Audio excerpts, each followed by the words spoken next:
how to add projects to LinkedIn. So all you have to do is to open the application and it will lead you here to your homepage, right? Now the next thing that you're gonna do is on the upper left, you'll see your profile. Click on your profile and tap on view profile.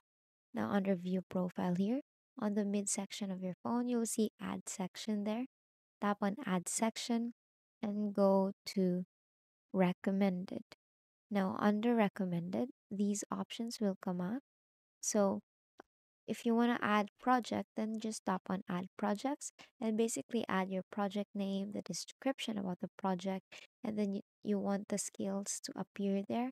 So add the top 5 skills that are used in your project so they'll also appear in your skills section, including the media like images or like images.